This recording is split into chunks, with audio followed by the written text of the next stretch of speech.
buenas tardes a todos. Damos inicio a la ponencia que lleva por título ¿Está la metrología al alcance de todos? Misma que es compartida por nuestro invitado, el ingeniero José Rodríguez Urueta. José Rodríguez es ingeniero industrial con 18 años de experiencia profesional en el campo de la metrología. A lo largo de su trayectoria, ha desarrollado competencias técnicas en la implementación, supervisión y mejora de sistemas metrológicos en laboratorios, con un enfoque en el aseguramiento de la calidad de las mediciones y la trazabilidad a patrones internacionales. Actualmente se desempeña como director técnico del Laboratorio de Calibración y Ensayos Metrocaribe y nos acompaña desde Colombia. Con el tema ¿Está la metrología al alcance de todos? Demos la bienvenida a nuestro ponente José Rodríguez Urueta.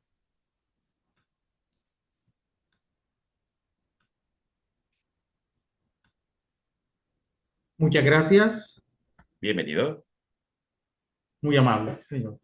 Muchas gracias, pues, de parte de Metrocaribe, ubicada en la ciudad de Barranquilla, Colombia, pues, por brindarnos este espacio y compartir estos temas de interés con todos ustedes. Y muchas gracias al todo el auditorio por estar pendiente. El tema, ¿está la metrología al alcance de todos? Es una pregunta a la que seguramente todos vamos a poder llegar a una conclusión a finalizar estos 30 minutos. Ustedes también nos ayudarán a llegar a una conclusión. Vamos a desarrollar 6 puntos para poder dar respuesta a esa pregunta. Entonces, iniciemos. Para saber si la metodología está al alcance de todos, lo primero que tenemos que definir es qué es la metodología. O en otras palabras, podríamos repasar este concepto. Seguramente muchos de quienes nos escuchan, pues, trabajan en laboratorios o están muy relacionados con esta área. Como puede que haya personas que apenas se están interesando en estos temas. Pero ¿cómo la podríamos definir? Sencillamente, la metodología se define como las ciencias de las mediciones. Pero como toda ciencia, ¿qué implica? Una ciencia implica estudio, observación, experimentación para describir fenómenos, para establecer leyes y principios. En este caso, son leyes y principios relacionados ¿a qué? A las mediciones. Entonces, teniendo esto presente, podríamos responder, ¿cuándo iniciaron las mediciones? ¿Desde cuándo se está desarrollando la ciencia de las mediciones? Repasemos entonces un poco la historia.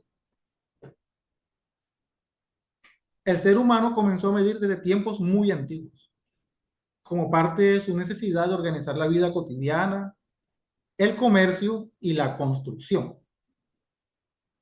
Entonces, notemos esos 3 aspectos: organizar la vida cotidiana, el comercio y la construcción. Necesidades muy antiguas que al día de hoy, aunque las mediciones han cambiado mucho, todavía se mantienen. Hoy en día, esas son las mismas necesidades que siempre buscamos satisfacer. Bueno, desde el comienzo de la humanidad, estas necesidades han existido. Por eso es que en civilizaciones como la egipcia, la mesopotámica, incluso la India, ya se usaban unidades de medida para construir templos, distribuir tierras o comerciar. Entonces vemos cómo a través de las mediciones se buscaba satisfacer ciertas necesidades de aquel entonces. Repasemos unos ejemplos que demuestran que esto es así. Ejemplos de la antigüedad. Por ejemplo, repasemos algo que he extraído de un libro que es muy conocido a nivel mundial. De hecho, es el más distribuido y el más traducido. Y es la Biblia. De hecho, ahí en el primer libro de Samuel, que relata acontecimientos que abarcan un periodo de tiempo desde 1180 a.C. al 1078 a.C., es decir, estamos hablando de acontecimientos que se dieron poco más de 3000 años atrás en la historia. Bueno, vamos a repasar un ejemplo de la antigüedad que demuestra que se aplicaba a la ciencia de las mediciones. Si usted busca en su traducción de la Biblia, el primer libro de Samuel, que está en el Antiguo Testamento, o lo que se conoce también como las escrituras hebreo-arameas, usted va a leer lo siguiente allí. Allí menciona, Para poner un poco de contexto, aquí están hablando de la madre de un niño llamado Samuel que no podía tener hijos. Pero una vez pudo tener hijos, en una promesa que le hizo a Dios, ella convino en entregar a este niño para que sirviera en el templo. Ahora, veamos lo que dice. En cuanto dejó de darle pecho, subió con él a Silo, es decir, con el niño Samuel. Y también llevó un toro de 3 años, un efá de harina y una jarra grande de vino. Llegó con el niño a la casa de Jehová en Silo. Entonces, vamos a quedarnos con la frase que está resaltada en negrilla. Un efá de harina. Si nosotros tuviéramos la oportunidad de viajar en el tiempo y estar allí presentes, trasladémonos con nuestra mente. ¿Qué piensa usted que es un efá de harina? ¿Qué tipo de recipiente cree que podía contener esa cantidad de harina? ¿O qué representa eso en cantidad de harina? Un efá. Piénselo por unos instantes.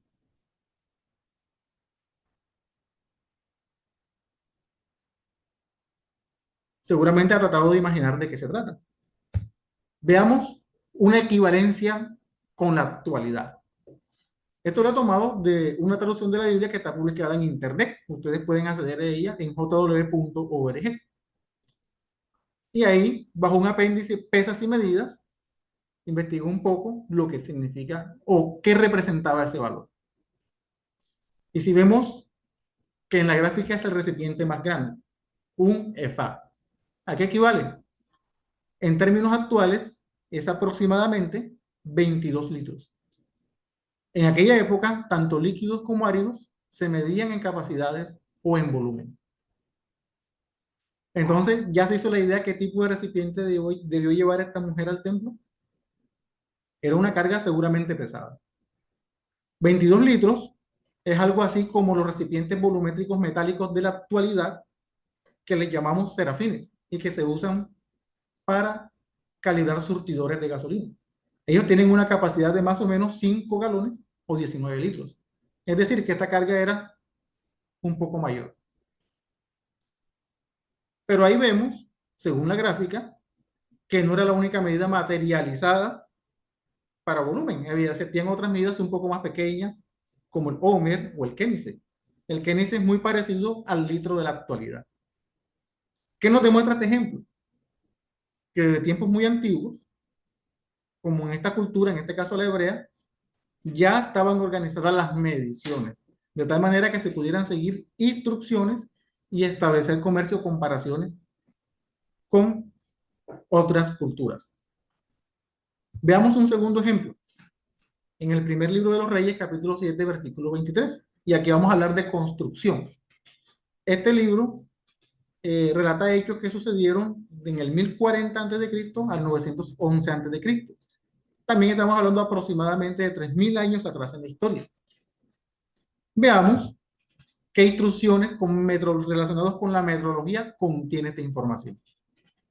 Si usted busca su traducción, podrá leer lo que dice ahí. Entonces hizo el mar de metal fundido. Era circular. Medía 3 codos de borde a borde. Tenía 5 codos de alto y se necesitaba un cordón de 30 codos para rodearlo. Entonces pensemos un poco. Ahí están hablando de la construcción de un elemento que se llama mar de metal fundido. Era un recipiente que se utilizaba para la limpieza en el templo. Pero con esas medidas que usted está observando en pantalla, puede hacerse usted una idea de qué tan profundo era o qué tan ancho era. Piénselo por un instante. Fíjese que era circular y medía 10 codos de borde a borde, es decir, ese era su diámetro. Y además se podía rodear con un cordón que medía aproximadamente 30 codos. Pero ahora trasladémoslo a medidas de la actualidad. Ahí vemos lo que representa un codo, ¿verdad? Es una parte del cuerpo humano. Eran las medidas materializadas de la época. Aproximadamente un codo largo a la actualidad sería el equivalente a 51,8 centímetros. Si tomamos esto como referencia, los 10 codos de borde a borde, es decir, el diámetro, estaríamos hablando de 5 metros y un poco más. Y con una altura de 5 codos, estaríamos hablando de casi 2,5 metros de altura. Entonces ya vemos que es prácticamente una piscina, ¿verdad? Algo profunda, utilizada para la limpieza en aquel entonces.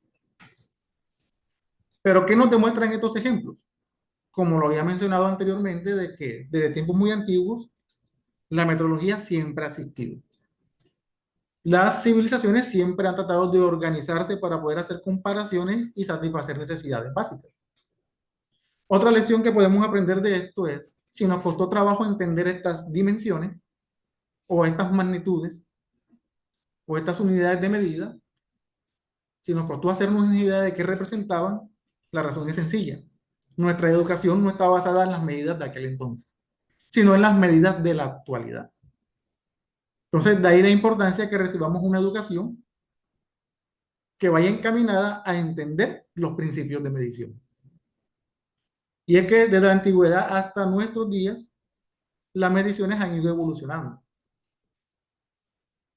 Antes teníamos medidas materializadas que eran partes del cuerpo humano o algunos prototipos de recipientes.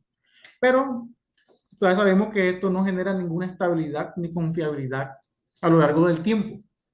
Y seguramente muchas discrepancias se presentaron en la época a la hora de establecer comparaciones. Pero en la actualidad contamos con medidas materializadas. O mucho tiempo después contamos con medidas materializadas más estables, que han permitido desarrollar sistemas de medición sofisticados y que brindan confianza en las mediciones. Y al día de hoy, las magnitudes básicas del sistema internacional están compuestas todas de unidades básicas que se definen a través de constantes físicas que rigen el universo y la naturaleza.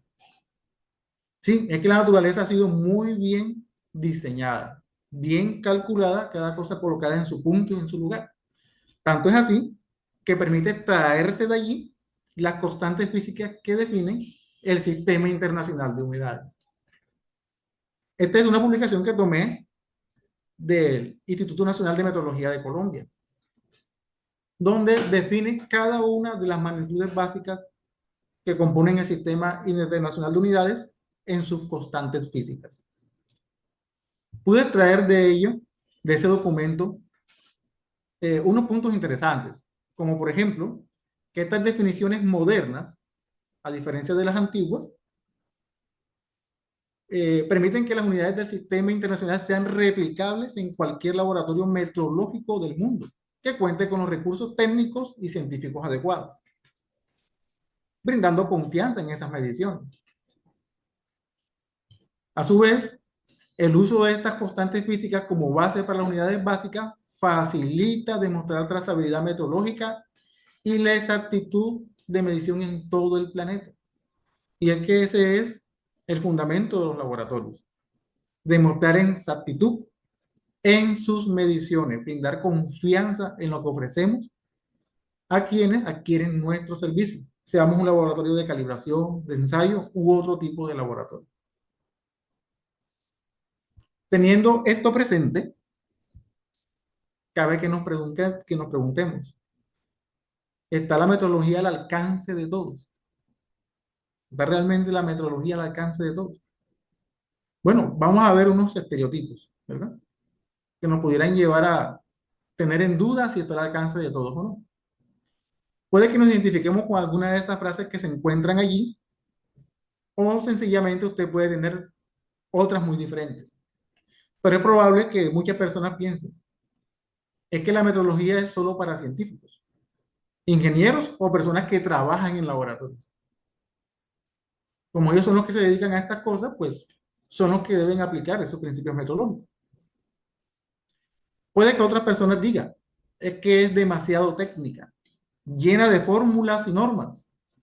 De hecho, hemos repasado o nos han mencionado a lo largo de este simposio varias de estas normas. Y esas normas acreditan a laboratorios o a otros organismos para aplicar de una manera coherente principios relacionados con las mediciones. Y esos documentos normativos en los que a veces nos basamos, precisamente sí, están llenos de fórmulas. Otros quizás piensen, es que no tiene relación con la vida cotidiana. Pero, ¿será eso cierto? De hecho, cada persona que se ha presentado en este simposio ha cumplido con el tiempo asignado. Y eso es una medición. Es algo que hace parte de la vida cotidiana. Pero vamos ahora a la realidad. ¿Cuál es la realidad? Que la metodología, como definimos al principio, es la ciencia de las mediciones. Y está en todo lo que hacemos. Como medir la temperatura a nuestro hijo o a un familiar que se encuentre enfermo. Ahí estamos aplicando la metodología. Estamos utilizando un instrumento para verificar o medir su temperatura corporal. De hecho, fíjense en el segundo punto. Sin la metrología no habría confianza en el comercio. Nosotros confiamos plenamente en los productos que nos venden en los supermercados, ¿cierto?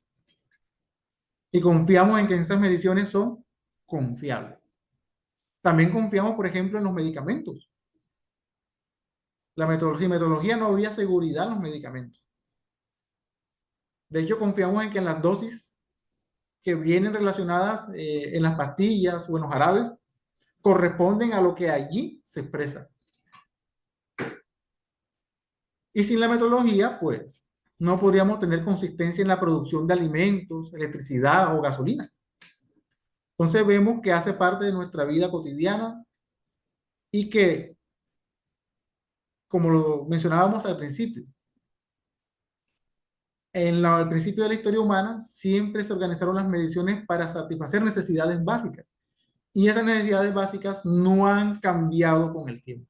Se mantienen hasta la fecha. Y fijamos en el último punto.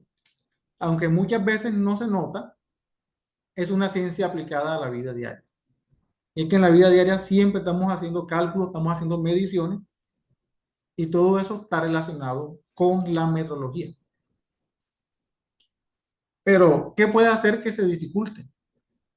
¿Por qué será que a veces cuesta, si es para la vida diaria la metodología, puede entenderla? En algunos casos, no estamos diciendo que sea para todas las personas así, pero en muchos casos, pues notamos que a veces se consulta o no hay unidad de criterios. ¿Pero por qué sucede eso? Bueno, una de las opciones tal vez puede ser el lenguaje técnico. Es que en la metodología se usan muchos términos específicos. Si vamos al vocabulario internacional de metodología, vamos a encontrar la definición para algunos de esos términos que ustedes observan allí. Incertidumbre, trazabilidad, calibración, error sistemático, repetibilidad. Pero están todas las personas relacionadas con estos términos.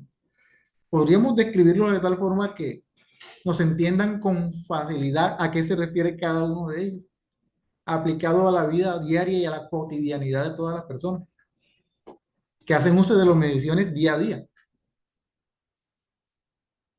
Ese pudiera ser de pronto un aspecto. Otro tal vez pueda ser que estos conceptos, lo que vimos anteriormente, tienen definiciones muy precisas que pueden intimidar a quienes no están familiarizados con ellos. Cuando no estamos familiarizados con algo, con algún documento y lo leemos y tratamos de traer ahí información, si no tenemos claro los conceptos de algunos términos, pues difícilmente vamos a comprender lo que allí se plasma. Y esto a veces se da por lo que dice el tercer punto. A veces se explica de manera muy formal, sin ejemplos claros o sin conectar con la realidad. Aunque estoy compartiendo el tema con ustedes, ustedes también podrán tener su propia conclusión acerca de estos puntos que pudieran dificultar entender un poco más todo lo relacionado con los aspectos que tienen que ver con la metodología. ¿Qué otra razón pudiera haber? De pronto pudiera ser la falta de educación básica en medidas. Pues en la educación escolar se enseñan medidas. De hecho, a mí me las enseñaron y a muchos de ustedes también. Pero muchas veces esta enseñanza es de forma superficial. Pero se basa esta enseñanza en lo que actualmente conocemos como el Sistema Internacional de Unidades. ¿Están bien escritas las unidades y sus valores numéricos en los ejercicios planteados para que todos lo podamos entender y respetemos las reglas establecidas para escribirlas correctamente. Es algo para meditar y para profundizar, no solo en mi país, sino a nivel de Latinoamérica. A veces no se suele enseñar cómo se construyen las unidades ni la importancia de la exactitud y la precisión en las mediciones.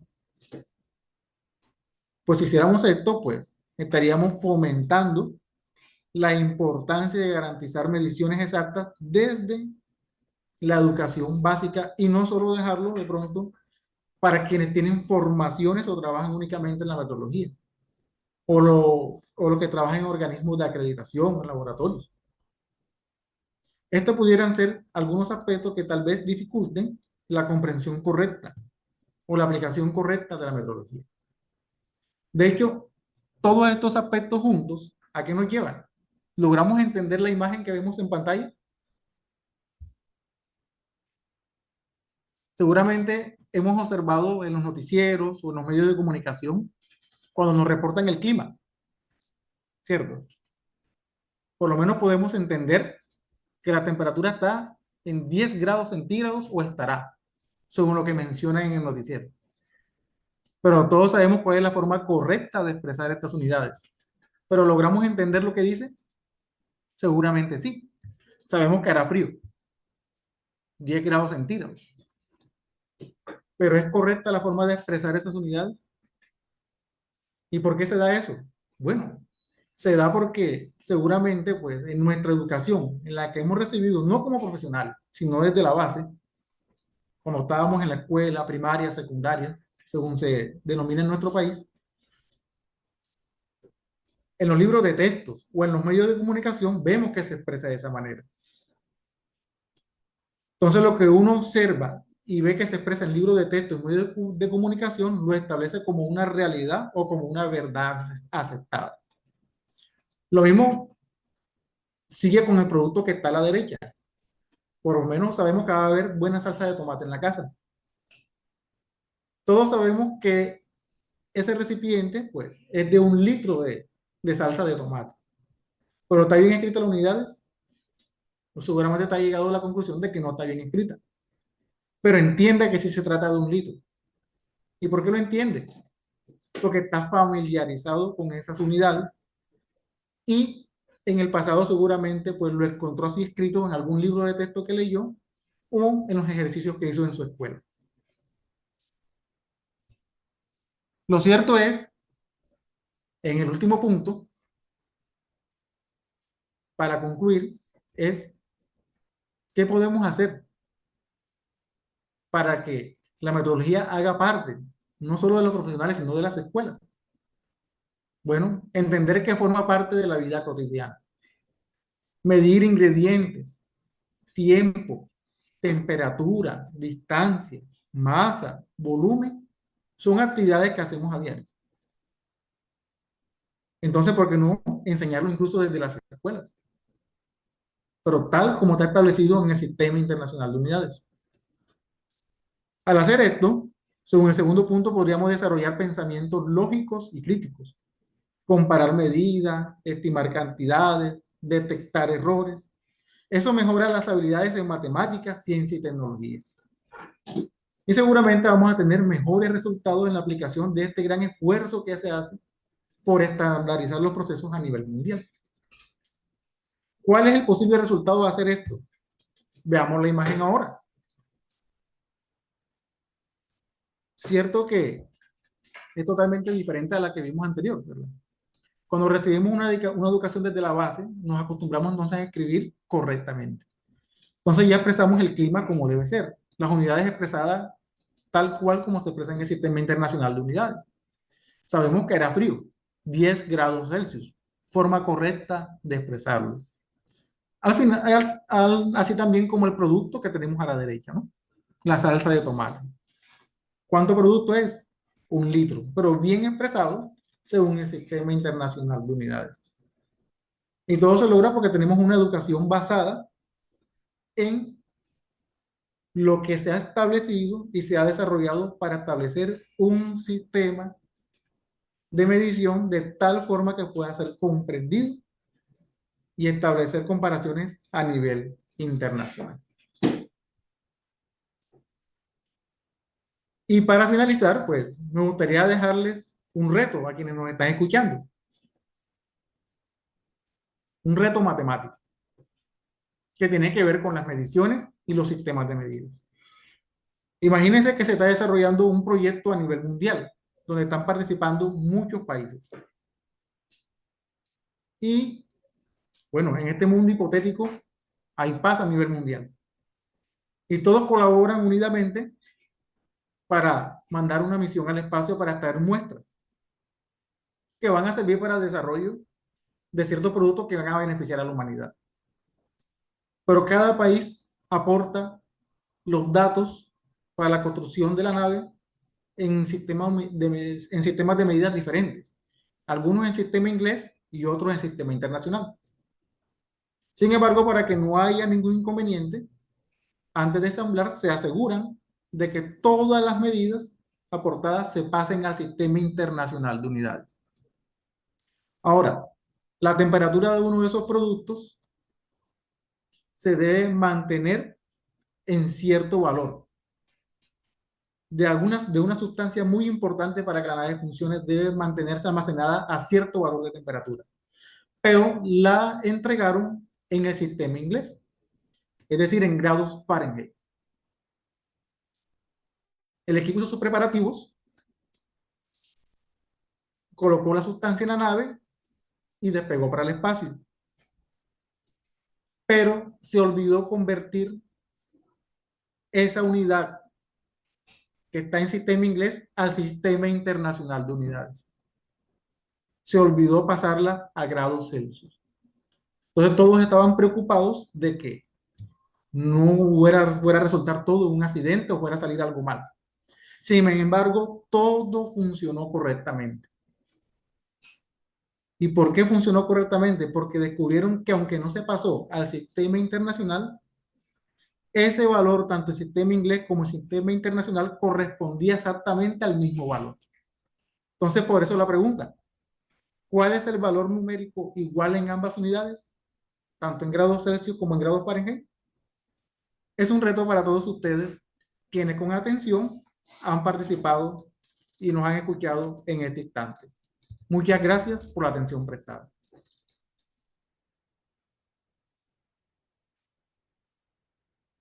Muchísimas gracias, ingeniero José Rodríguez.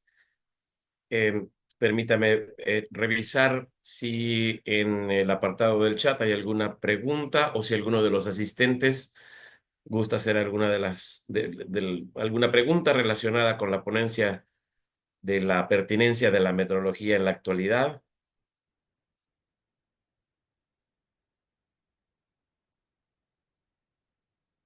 Y bueno, creo que no hay preguntas, pero si me permiten, a mí me gustaría hacer personalmente una pregunta. Eh, ¿Cómo lidiar con con las nuevas generaciones que están acostumbrados a tener todo al alcance digital, en donde no necesitan aprenderse una fórmula para convertir el sistema métrico al sistema inglés o los grados Celsius a Fahrenheit o viceversa, porque todo lo tienen en el dispositivo móvil, ¿no? ¿A cuánto equivale tantos grados Celsius? Y automáticamente la tecnología no lo da. ¿Qué piensa al respecto? Muchas gracias por su pregunta, interesante. Es que actualmente tenemos muchas herramientas, ¿verdad? Que facilitan, como usted lo ha dicho, realizar esas conversiones. Pero si tuviera que trabajar en un laboratorio y diseñar algo para que otras personas lo puedan aplicar, ¿cómo lo haría? Estaremos siempre desarrollando aplicaciones. Entenderemos de dónde sale la información. Vamos a entender de dónde salieron las fórmulas. Entonces, ahí es donde yo hacía énfasis en que se debe enseñar desde las escuelas. Muchas veces nosotros, pues los que trabajamos en esta área, nos hemos formado, gracias a las organizaciones donde trabajamos, en aspectos relacionados con la metrología y las mediciones. Y hacemos muchos cursos, participamos en en simposios como este que se está transmitiendo en vivo, eh, en fin, y ahí nos enseñan muchísimas herramientas que podemos utilizar para hacer mejor nuestro trabajo y de una forma más coherente, pues, expresar los resultados del laboratorio donde trabajamos. Pero nuestra educación nunca la hemos recibido en la escuela desde que estamos en la primaria o en la secundaria o en el bachillerato, como lo mencionan de pronto allá en su país. Pero entonces desde allí, desde mi punto de vista y seguramente cada cual tendrá su opinión, desde ahí debería enseñarse correctamente todos estos aspectos, porque hacen parte de la vida cotidiana. Y sí, las herramientas tecnológicas nos van a ayudar a hacer mucho más rápido y mucho más fácil las tareas. Pero más allá de eso, lo que necesitamos es comprender de dónde salen estos principios. De otra manera, no lo vamos a poder enseñar después a las generaciones que vienen más atrás. Así es. Y justo precisamente se relaciona con esto que menciona. Hay por aquí una pregunta de Rocío Arbizu. Si sabe si se ha considerado incluir temas de metrología básica en las escuelas y universidades en Colombia. Entonces, al parecer, no mucho, ¿verdad? No mucho. De hecho, mi hijo está en el bachillerato. Está en el octavo grado o el tercero de bachillerato, si lo mencionan así en México o en otros países de Latinoamérica. Hasta el momento él, en la escuela donde ha estado, no le han enseñado nada respecto a la metrología o a las mediciones. Se enseña lo básico, como convertir unidades de medida de metros a centímetros, centímetros a milímetros, y conocer esos factores. Pero la metrología como tal, o cómo se debe escribir correctamente, no.